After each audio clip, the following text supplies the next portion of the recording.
Just one of these things. Been doing it for years now, you know. I'll say there's a large audience that watch it every day, so they get quite used to it.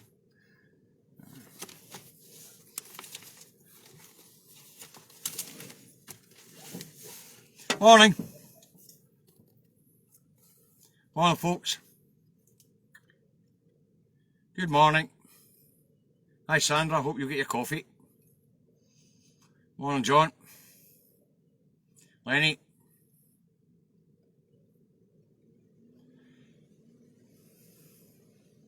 Harry. Linda. Stephen. Paul. Maggie. Morning, bro. Morning, Mr. Mulligan. We'll see you this afternoon. Morning, Alan, Rosalind, Paul, Stuart, John.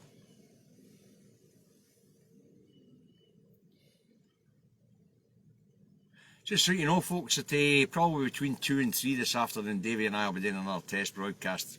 So, if you want to listen in. Miss, morning, Anne. Morning, Kirstine. Morning, Robert. Hey, Paul, nice to see you there. It's really well since I've seen your emblem kick up. Alex, where are we? 89, we're nearly there. 95.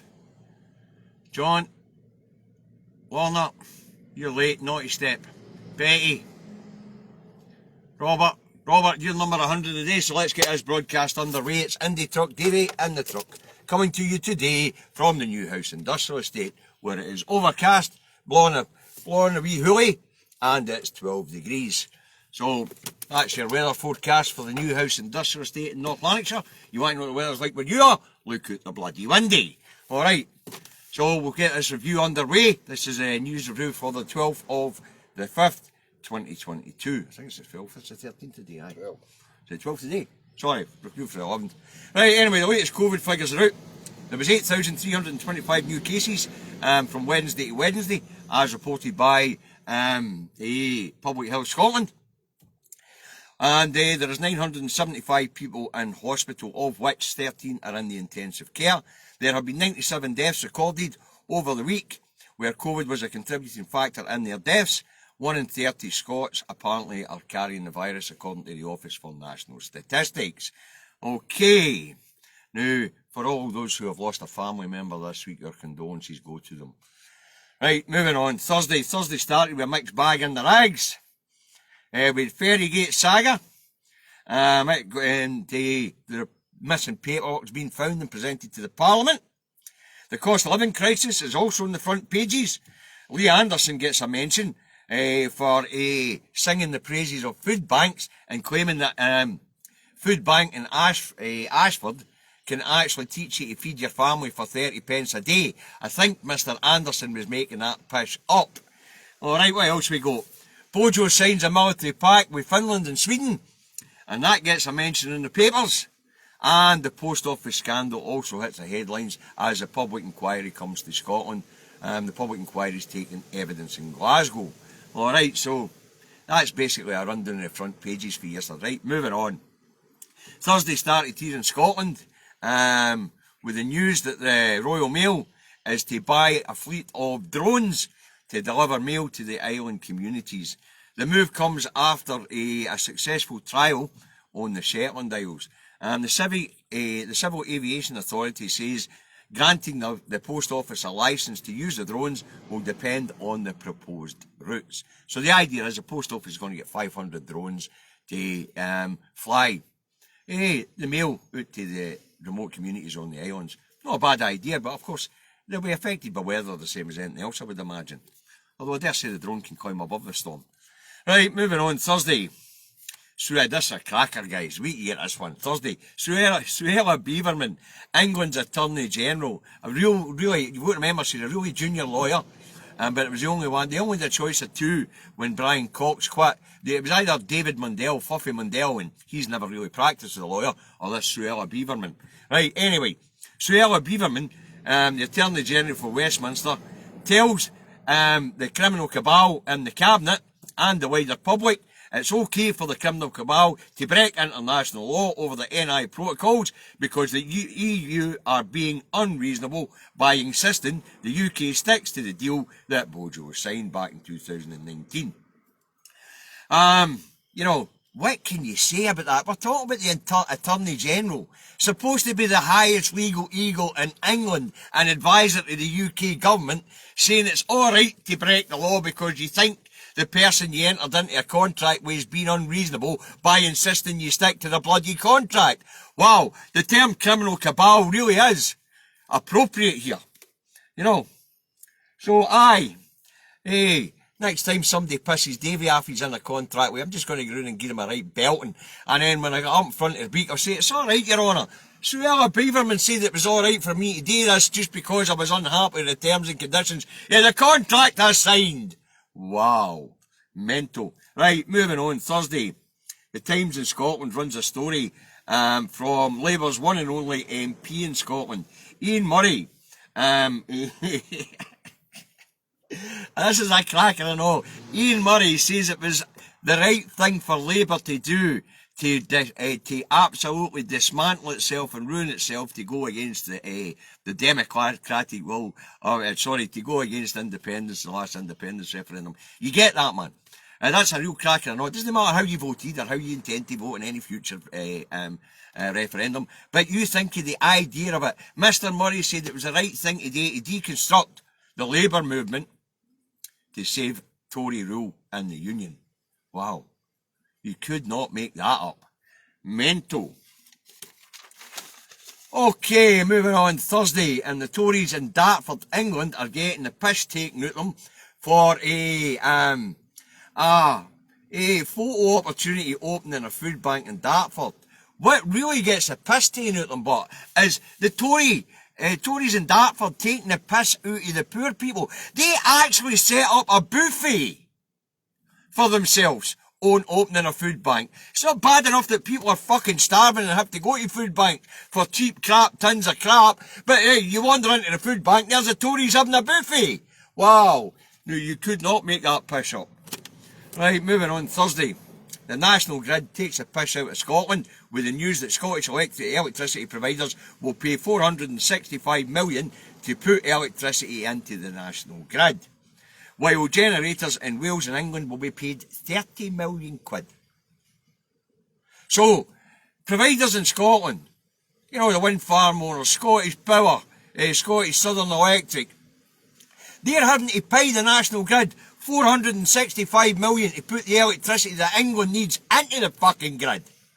Whereas providers and generators in England and Wales will actually be paid 30 million quid to put electricity into the grid. Unbloody believable. We have the electricity and we've got to pay for the privilege of getting it to the spots down that road.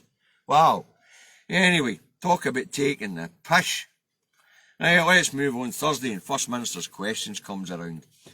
First up is Dross, Dougie Ross, alright?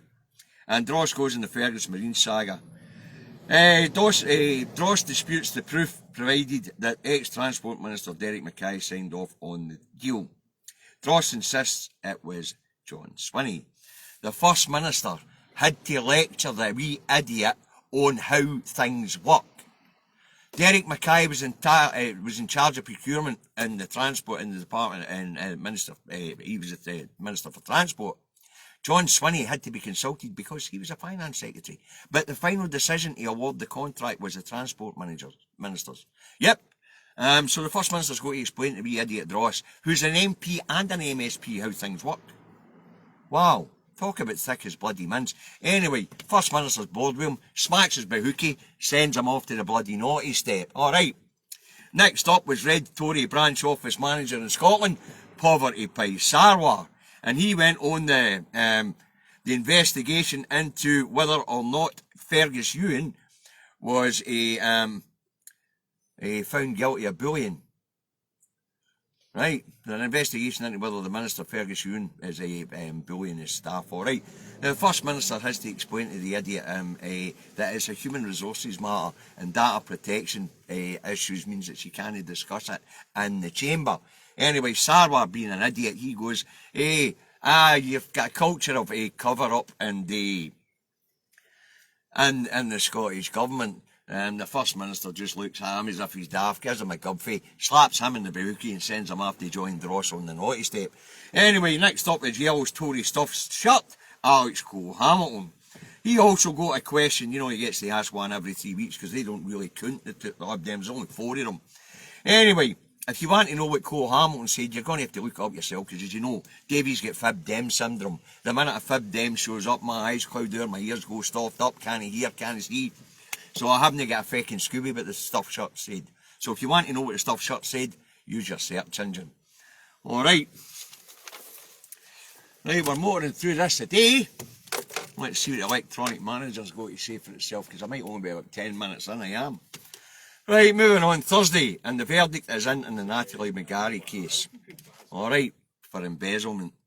We spoke about that, the summations were yesterday. I said that that there would either be a verdict yesterday or today or Monday. Well, didn't take the jury long. The jury have come out and said, aye, Natalie, you done it. You nicked the money for the two organisations, Women for Independence and the SNP Glasgow regional branch.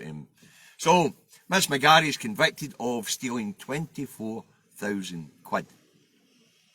Miss McGarry will be sentenced on the 30th of June. She's been released on bail as they go for social work reports and things like that. And how these reports come back will determine the length of the sentence.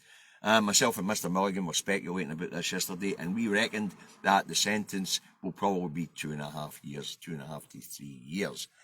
Right. Moving on, on Thursday, the Scottish Government announced that home abortions to continue. Now, the decision on whether the programme was to be continued was meant to be made in August, because, you know, by that time the pandemic will be coming back, or at least the endemic, as it is now being called. The COVID will be coming back as we run into winter, but the decision's already been taken. The ability for women to abort fetuses themselves at home will continue. And as Davy said, I'm no against abortion. It's a woman's right to choose. And as we run into this cost of living crisis, it might not be the best time for certain women to have a child. So it's a good decision, especially as we've got mad people protesting outside the clinics where these procedures normally take place. So I think it's a great decision by the Scottish Government. I'm glad it's been brought forward. I'm glad they didn't decide to drag it out and watch any further.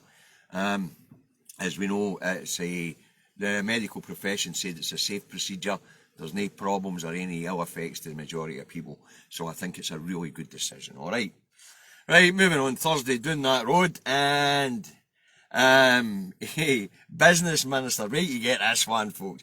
Business, we just spoke about how it's going to cost Scottish electricity providers 435 million quid to put electricity into the grid, right? And we also know that the cost of energy prices at the moment, the cost of energy at the moment is contributing heavily to the cost of living crisis. We'll get this yesterday. Business Minister Kwasi Kwarteng comes out and says that England's programme of building new nuclear generators is likely to shove the cost of energy up. $3,000 a year for me as it is, it's likely to go to 4 for everybody. Well, if you don't live in a rural area and you don't have a rural cap, your electricity price could already be $4,000 a year, and come August it could become $5,000 a year. And here's this absolute spanner, Kwasi Kwarteng, telling us that England's programme to build nuclear generators is going to shove electricity prices up again. You couldn't make this piss up. Now, as my partner in treason, David Milligan's already explained to you guys, nuclear isn't green. It's no green energy. It's a falsehood. You build one of the reactors, it takes about 10 years to build. You only get 30, 40 years use out them, and then the land that they're sat on is useless for 300 to 400 years, and you've still got to store the fuel rods. So it's no green at all. Absolutely mental. Right, Thursday, and the criminal cabal idea to get money to help with the cost of living crisis is to put 90,000 civil servants on the dole. You couldn't make it up. Hey, how are we going to get money to give poor people to be able to pay their electricity bill? Let's make more poor people. Let's make another 90,000 of them. Anyway, the idea is it'll be natural wastage or redundancies, okay? And, well, I guess pensions and universal credit's cheaper than salaries, or at least it must be. They're going to put 90,000 civil servants on the brew. Hey, so there you go. There 90,000 taxpayers taken right out the loop. They haven't got a Scooby, have they? How many times is it going to be explained to these economic illiterates? If you want your economy to grow, you want the people's standard of living to go up, put money in wee Mrs. McGlumford's pocket, for Christ's sake. She can then go and buy a carpet, a telly, a washing machine, a car, go on holiday, keep industry going. But no, these spanners there, the contraction zone, the tax take's about to shrink like hell. No wonder they've cut universal credit right across the board, because they're going to have to spread that gruel so much thinner. I hope the food banks know that they're going to get whacked and all. People don't have money in their pockets, they can't donate to food banks. Even many of the poor are going to starve. And God knows how many will be poor. Even the Justice Secretary down that road yesterday put up in front of Good Morning Britain to tell us that this cost of living crisis is going to be at least 3 years, 2 to 3 years long, as they try and grow their way out of the crisis. You can't grow your way out of the crisis if you keep taking money out of wee Mrs. McGlumford's pocket. Because wee Mrs. McGlumford and all the other wee Mrs. McGlumfords can't go out and buy shit. So the economy shuts down. Wow, absolute economic illiterates down that road. How the hell these people made it into government, I have no idea. None. It doesn't take a rocket scientist to work this piss out. Right, so they're the subjects I picked out to talk about. They're the stories I picked out to talk about for yesterday. And to be straight with you, I mean, some of the stuff you're seeing is absolutely nuts. As I say, 90,000 taxpayers just giving the chop. You know, you've got wee Mrs. McGlumford with no money, so the economy's in contraction. You've got people starving to death. People are going to end up homeless and on the bloody streets. It's nuts. Absolutely nuts. Economic literates. Absolute economic literates. Wow. Right, let's move on to this morning and see what rags are going to say. Alright. The Metro goes on. Ex-MP faces jail over Indycash scam. Natalie McGarry, of course. The Fail has ex-SNP MP guilty of 25k fraud.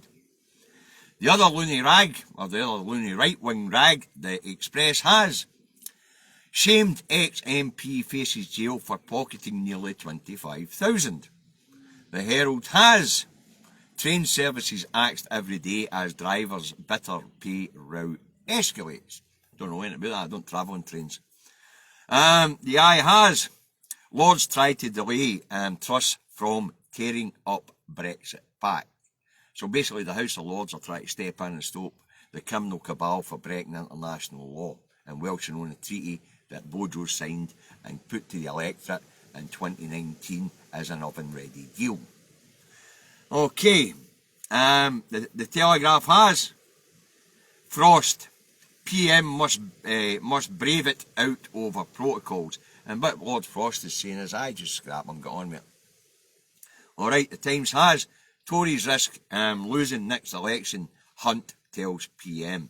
And this is Jeremy Hunt, the previous former Home Secretary, and he's warning top Tories, including Bojo the Clown, that the cost of living crisis, unless they do something about it, will cost them the next election.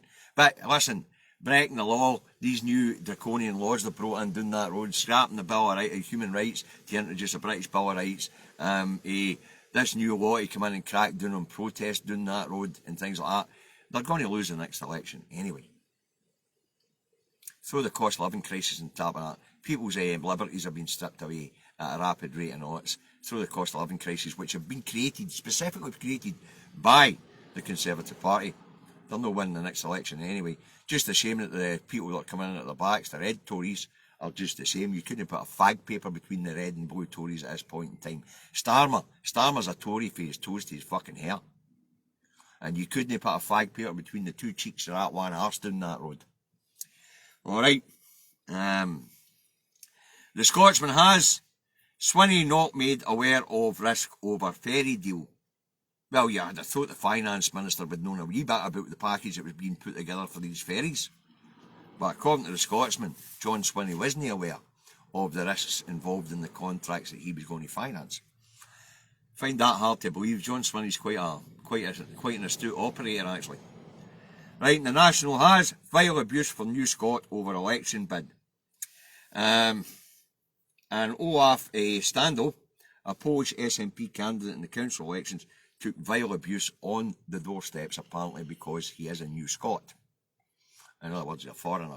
We like to call him New Scots. Down that road, they call him Johnny Foreigner and try to kick him out of the country. Alright, and let's see what the Star has for us today, will we? Because the Star's always good for a laugh. Christ, this is the shortest one I've done yet, folks. Anyway, the Star has bar bears from Seville.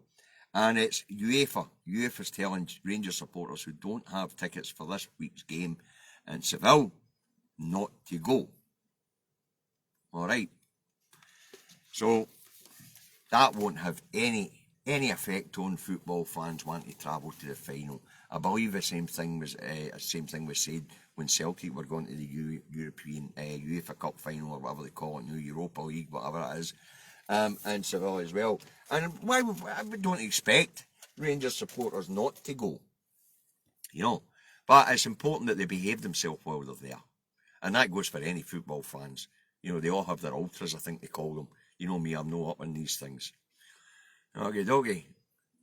Am I flying today? Aye, I am flying today, but it's Friday, I want to get finished. Myself and Stevie want to get the jobbed and get up the road. Because it's Friday. And for those of you that are interested, I've already said, the two Davies will be putting out another test broadcast this afternoon. Probably between 2 and 3, so keep a wee eye on it. I'll put the hashtag on it. But when we start doing the Thursday night show, I'll not be putting the hashtag on it. I'll just go as the two Davies, alright? Right, that's what I've got for you today, folks. I hope you found it entertaining, and I hope you found it informative. So, the usual stuff, okay? The usual stuff. What's the usual stuff? I support independent. Support the independent media. Right. Support Broadcasting Scotland, Independence Live, Caledon Media, Stephen Kelly with his YouTube channel, David and I's YouTube channel. We need you guys to subscribe to up to 1,000 subscribers so we can go live from YouTube across other platforms, alright? So if you haven't subscribed to our channel, jump onto YouTube. It's called The Two Davies, and hit the subscribe button and hit the bell notification icon, and that way you'll get notified when we go live. Right, I'll phone you once I'm finished. Right, where am I? Eyes on the prize, alright? Learn you how you gonies and get out there and win hearts and minds. And health messaging. Okay, although it's dissipating at this point in time, it does get dissipate in the summer. Remember, face coverings in the course public spaces, clean your hands and surfaces regularly. Use your napper when it comes to social distancing. Say to yourself, if I'm asymptomatic, how's it going to affect my colleague? How's it going to affect that wee woman in the wheelchair? How's it going to affect grandma or the pregnant woman behind me? You know, so use your napper when it comes to social distancing. And if you're testing, remember to submit your test results to NHS Scotland so that we can properly track how much of it is in the community. Now, you guys have an absolutely fantastic weekend, and we'll see you all today again on Monday. Bye for now.